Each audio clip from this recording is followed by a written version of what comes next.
വയനാട്ടിലുള്ള tertiary medical കോളേജാണ്. അവിടേക്ക് പോകാൻ തടസ്സമായി നിന്നത് കുടുംബത്തിന്റെ സാമ്പത്തിക പ്രയാസമാണ്. അത് സർക്കാർ ഏറ്റെടുക്കാൻ നേരത്തെ ഒരു ജിയോ ഇറക്കിയിരുന്നുവെങ്കിൽ പലരുടെയും ജീവൻ രക്ഷിക്കാമായിരുന്നു. നിസ്സംഗതയാണ് ഈ സർക്കാർ നടത്തുന്ന മുഖമുദ്ര. ഇതിനെതിരായി ജനങ്ങൾ കടുത്ത പ്രതിഷേധവുമായി മുന്നോട്ട് പോകുന്ന സന്ദർഭമാണ് ഞങ്ങൾക്കെതിരെ പുൽപ്പള്ളിയിൽ ഉണ്ടായിട്ടുള്ളത്. ആ സ്വാഭാവികമായിട്ടുള്ള പ്രതിഷേധത്തിന്റെ ഭാഗമാണ്. അത് സഹിക്കേണ്ടതും കേൾക്കേണ്ടതും ഞങ്ങളുടെ ഉത്തരവാദിത്വവും ബാധ്യതയുമാണ്. ആ ഉത്തരവാദിത്വവും ബാധ്യതയും നിർവഹിക്കുന്നതിന് പകരം കേസെടുത്ത് അടിച്ചമർത്താനുള്ള ശ്രമം ഒരിക്കലും അംഗീകരിക്കാൻ സാധിക്കില്ല. മലയോര ജനതയ്ക്ക് എതിരെ എടുത്ത കേസുകൾ സർക്കാർ അടിയന്തരമായി പിൻവലിക്കണം, ഒഴിവാക്കാൻ ആവശ്യമായ നടപടി സ്വീകരിക്കണം.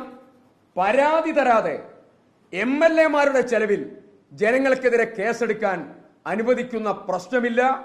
അതിൽ തെളിവ് നൽകാനും തയ്യാറല്ല. ഈ വിഷയത്തിൽ കേസുമായി സഹകരിക്കാനും ഞങ്ങൾ തയ്യാറല്ല. ഇനി ഒരൊറ്റ കാര്യം കൂടെ പറയുന്നു.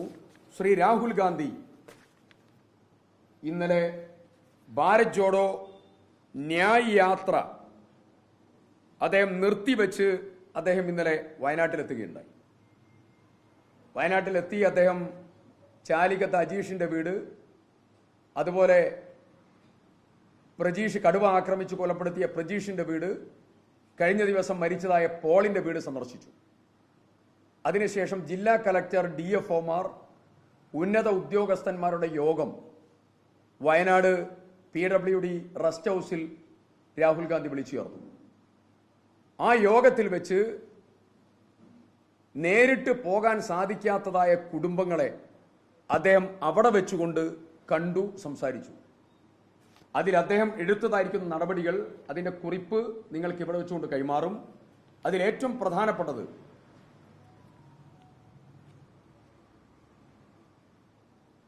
വന്യമൃഗാക്രമണത്തിൽ, കാട്ടാനയുടെ ആക്രമണത്തിൽ ഗുരുതരമായി പരിക്കേറ്റ് ആശുപത്രിയിൽ ചികിത്സയിൽ കഴിയുന്ന ശരത്, ആ ശരത്തിന്റെ ചികിത്സ മുന്നോട്ട് കൊണ്ടുപോകാൻ 50,000 രൂപ അടിയന്തരമായി നൽകാൻ അദ്ദേഹം പാർട്ടിയോട് നിർദ്ദേശിച്ചു. ആ പണം അടിയന്തരമായി നൽകുകയാണ്.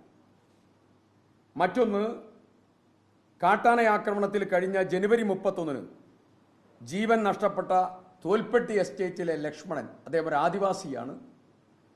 അദ്ദേഹത്തിന്റെ സഹോദരിയെയും കുടുംബങ്ങളെയും രാഹുൽ ഗാന്ധി ഇന്നലെ സംസാരിച്ചു. ഒരു നയാ പൈസ ഇതുവരെ ആ കുടുംബത്തിന് കൊടുത്തിട്ടില്ല. കാട്ടാന ആക്രമണത്തിൽ മരിച്ചതാണ്. കലക്ടറോട് അടിയന്തരമായി ഇടപെട്ട് ആ കുടുംബത്തിന് സാമ്പത്തിക സഹായം കൊടുക്കാൻ ആവശ്യമായ നടപടി സ്വീകരിക്കാൻ നിർദ്ദേശം കൊടുത്തു.